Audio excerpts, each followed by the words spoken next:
दिल्ली लोकसभा की 60 सीट में 3 सीटें कांग्रेस के हिस्से में आई। आम आदमी पार्टी और कांग्रेस का समझौता हुआ। यहां पर भारतीय जनता पार्टी का कब्जा है ज्यादातर लोकसभा सीट पर।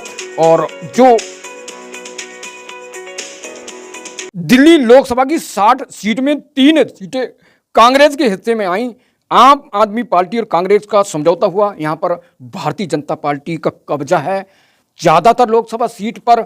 और जो नॉर्थ ईस्ट सीट है, यहां पर भाजपा के बिहारी वंश के मनोज वाजपेयी अभिनेता यहां से सांसद हैं और उन्हें उम्मीद थी कि इस बार भी कमल खिलेगा और बड़े रिकॉर्ड मतों से जीतेंगे मनोज तिवारी। लेकिन उनके सपनों पर पानी फिर गया जब कांग्रेस ने छात्र नेता से राजनीतिक बने कन्हैया कुमार को मैदान में उतारा। और वहां की जनता का कहना है कि इस बार यहां का वोट जो होगा, जो मतदान होगा, वो विकास पर होगा, साफ सफाई पर होगा। क्योंकि वहां पर जो दिल्ली साउथ के 10 विधानसभाएं हैं, उनमें साफ तौर पर वहां की जनता का कहना है कि साफ सफाई और विकास पर जोर ना देना के कारण ही उसी मुद्दे के आधार पर हम वोट करेंगे, सपोर्ट करेंगे, अपने वोट से चोट करेंगे। तो मनोज तिवारी या कन्हैया कुमार कौन भारी होगा?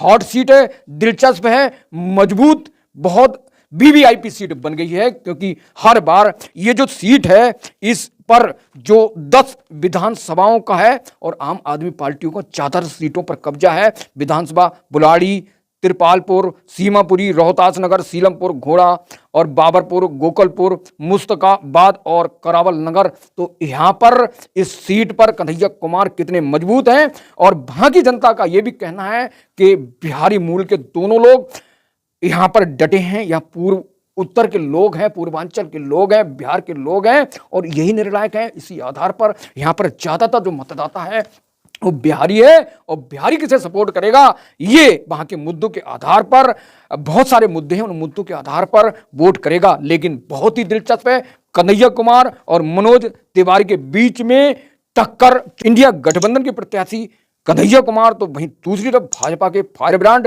मनोज तिवारी। ये मनोज तिवारी वही हैं जो अरविंद केजरीवाल पर बार पे बार चुनावी वार करते हैं और अरविंद केजरीवाल जेल में हैं क्योंकि पता था उनके ऊपर जो शराब नीति का मुद्दा लदा था और उनकी ट्रायल चल रही है सुप्रीम कोर्ट में, उनकी जमानत नहीं हुई है। और एक लीडरशिप, एक फायर ब्रांड आम आदमी का जो मुखिया था, उन्हें जेल में भेज दिया है और दिल्ली और पंजाब पर उन्हें कन्वेंस करना थी, कैंपेन को रन करना था। तो सब अधूरा है। अब देखते हैं, आम आदमी पार्टी और भाजपा के बीच में घमासान है और इसी बीच आम आदमी पार्टी की जगह जो आम आदमी पार्टी से कांग्रेस का समझौता हुआ तो कांग्रेस के खाते में कांग्रेस ने कन्हैया कुमार को उतारा।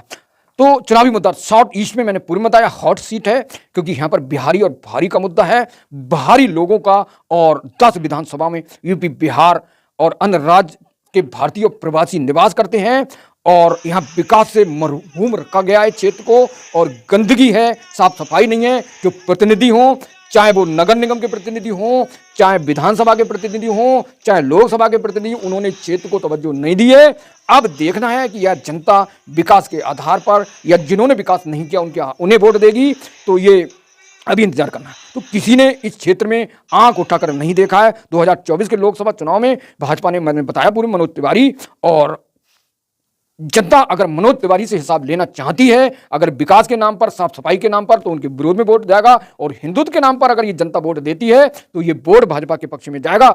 और लेकिन मनोज तिवारी क्षेत्र में विकास न करा पाए और इसीलिए वो भी परेशान हैं। कन्हैया कुमार के आने से उनकी डबल परेशानी बढ़ गई है। तो जहां एक तरफ छात्र नेता राजनीति में आए हैं, उनको भाजपा टुकड़े टुकड़े गैंग की उपाधि दे रही है, तो वहीं जो पुराना मामला था, जो आज़ादी का गाना गाया था, वो वायरल हो रहा है। तो अब टुकड़े टुकड़े गैंग आज़ादी के लिए जो लड़ाई लड़ने वाले कन्हैया कुमार हैं, जिन्होंने बहुत संघर्ष किया। जेएनयू में उन्हें बहुत सारी चार्जशीटें लगी थी, उन पर बहुत सारे चार्जेस हुए, लेकिन जो आरोप सिद्ध नहीं हो सके। तो यहाँ पर कांग्रेस, आम आदमी पार्टी, समाजवादी कि सारे जीतने में सफल हो पाएंगे, क्योंकि तीनों का गठबंधन है, लेकिन यहाँ पर सिर्फ दो के बीच में कड़ा मुकाबला है। तो अब देखते हैं कि यहाँ पर मनोज तिवारी की दोबारा से एंट्री होगी या मनोज तिवारी कन्हैया कुमार को पछाड़ देंगे। इस लोकसभा के पर्व में आप जरूर हिस्सा लीजिए और अपने मन का पढ़ा लिखा, अपने हिसाब का प्रतिनिधि को चुनिए और देश के इस महापर्व में हिस्सा लीजिए। Thank you so much watching this video. आप कमेंट करें और सपोर्ट करें मुझे सब्सक्राइब करके।